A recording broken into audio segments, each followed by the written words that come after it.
Hi everyone, it's Audrey from the recipe website 2pinkpeonies.com. Today I wanted to share an easy way to make cookies. Today we'll be making cake mix oatmeal cookies. So to start, you'll need a box of yellow cake mix.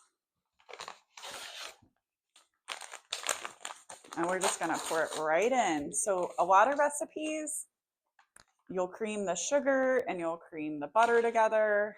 Not this one. This is so easy.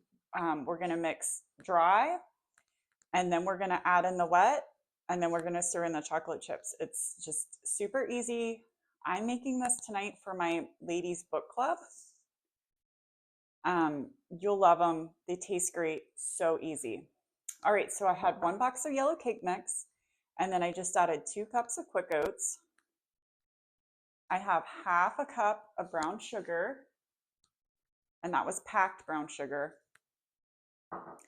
I will have all the measurements and quantities in the show notes, so if you miss something, don't worry. And then I've got half a teaspoon of nutmeg and 1.5 teaspoons of cinnamon. And if you want to add a little less, you can if you don't like them quite so spiced. All right, so those were the dry ingredients. I'm just going to gently stir everything around, make sure everything's mixed. This is just one of those recipes, makes a lot of cookies. It's so easy. My kids love these. You guys will have to let me know in the comments below if you're team chocolate chip or team raisin.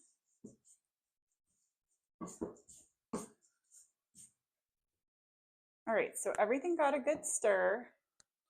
I'm going to add half a cup of unsalted butter, and I left this out to soften, so you want to make sure your butter's been softened to room temperature. Then you'll need half a cup of vegetable oil or coconut oil. I'm using coconut oil, but I've used vegetable oil in the past. You can also use any other neutral oil that you may have on hand. I have 2 tablespoons of water. You can also use milk. That would help the cookies have a richer taste than just water. And then I have 1 large egg beaten.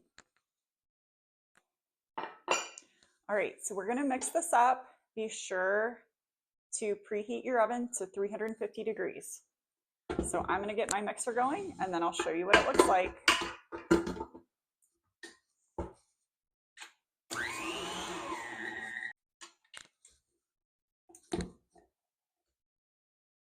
All right, and this is what it looks like. I'll scrape this dough off in a second.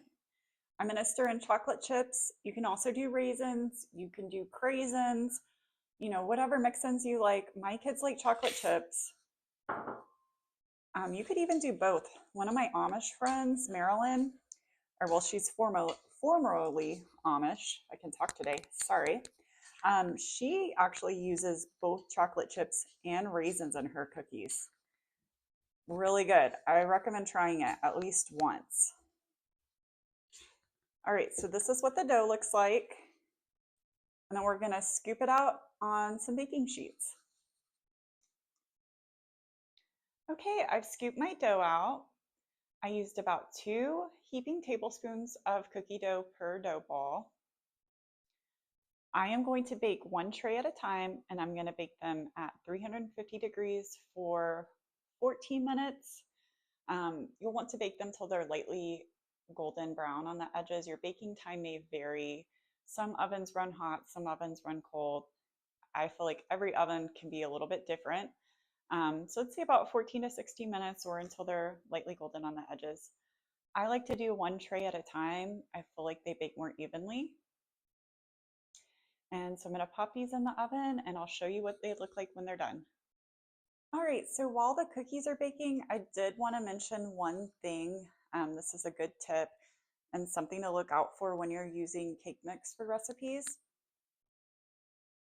The box I used was this Hill Country Fare, which is H-E-B. It's a brand from H-E-B, which is a Texas grocery store.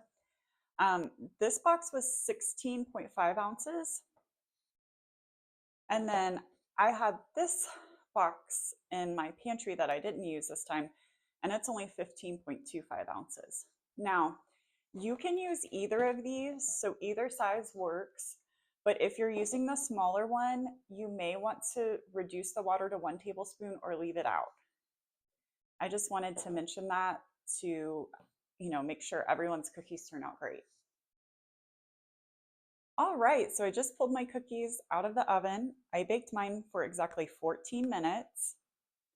I am now gonna let them rest on the baking tray for a few minutes, probably about 10 to 15 minutes, and then I'll transfer them to a cooling rack. This is one of the easiest ways to make cookies. I love it. If you try the recipe, I hope you enjoy.